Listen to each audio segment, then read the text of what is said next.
हमारा जब तोहर पता ना बसाई अरे सार बुढ़ चुचुन का कहता कि राजा वो हमें पता ना बसाई ऐसा तो पहले पूछ के जाए के चाहिए ना अपना मेहरारू से कि हाँ तार गाड़ी में कब फिट के लोन आ कितना मोटा लागेला तो ना पता रही तो साथ पूछले हले ना आ जाके ले गए चूड़ी आ भौजी के गाड़ी में पहना होता तो झाड़ में ढुकी। कैसे हैं आप लोग?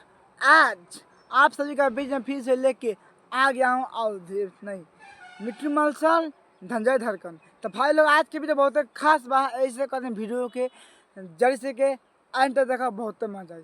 तो वीडियो बनाने का बस एक ही मकसद बा, एक ही मकसद रहेला आप सभी को दिल से हंसाने के लिए, ना किसी को दिल को ठेस पहुंचाने के लिए।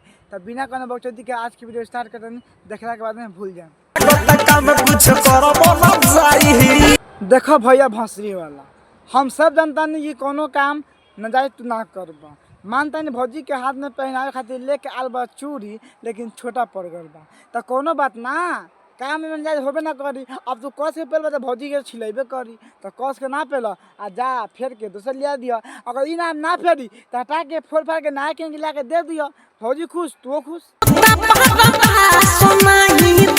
देखो भैया भंसरी वाला, हम सब जानता नहीं कि कोनो काम नजायज तू ना करबा। मानता नहीं भौजी के हाथ में पहनावे खातिर लेके आल बा चूड़ी, लेकिन छोटा पड़ गल बा। तो कोनो बात ना, काम में नजायज होबे ना करी। अब तू कस के पहले भौजी के छिलेबे करी, तो कस के ना पहला आ जा फेर के दूसर लिया दिया। अगर ई नाम ना फेरी तो हटा के फोड़ फाड़ के नया के ला के दे दिया। भौजी खुश, तू खुश। हाँ, ये बात तो बिल्कुल सही कहलू है कि होता ना बर्दाश्त दुखत आवे हो। ऐसे हम तारे कहल चाहते नहीं भौजी, ये अपने भतार के पर रोक सकता रू। रोकला के बाद में तेल लहसुन मतलब तो जौन चीज़ लगा के बा वो लगा लो अपना हाथ में, तब कहीं लगा लो अपना सामान में। और लगवाने के बाद में अपना भतार के कहा हाँ ढुकाओ, फट फट ढुक जाए। अगर बेसी छोट हो तो ना ढुकोई, मतलब छिला के घाव हो जाए। सहारा सहंगे खिंचावल फोटो फाड़ दे, अजहिया आई बारात तहरा डोली में है गोली मार दे। हना जवन कोइले होई उ हम करके देखाइम, प्यार के हम कहानी के नाम ना मिटाइम। सार त नहीं तेलवा लगाओ, सुन तर कि दादा तेलवा लगाओ। लगाला के बाद में का भौजी पहली का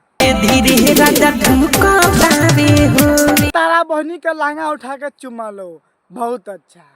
कि दादा तेलवा लगावा धीरे धीरे झुकत आवे हो, ताबे वो गाना सुनावतन। असैया के ना चढ़े जो सच पहा फेरे, असैया के ना चढ़े जो सच पहा फेले।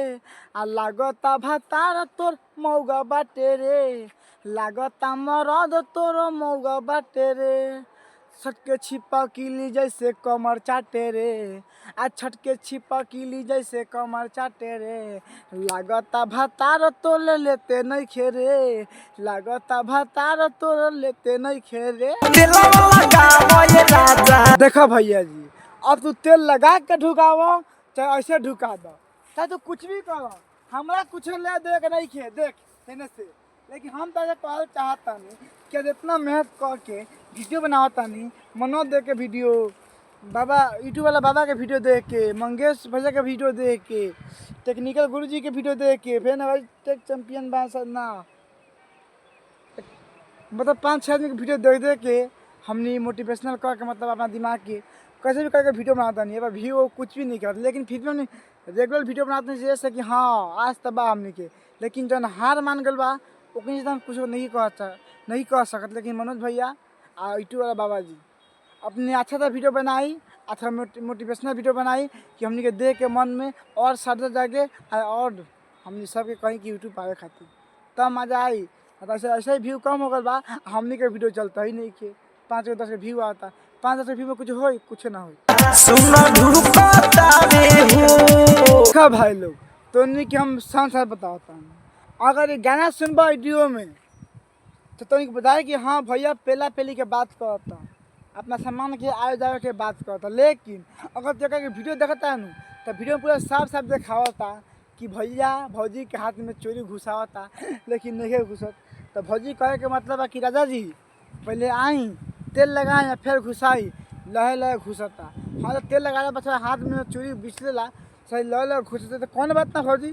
तो बात हम समझता नहीं तू कौन असली गाना नहीं खे। ये गाना बहुत ही अच्छा बा जौन सुनी तो बकचोद बा नहीं बकचोद नहीं किया अच्छा बा हो लेकिन हाँ, हाँ, ओ बहन कौन बात ना।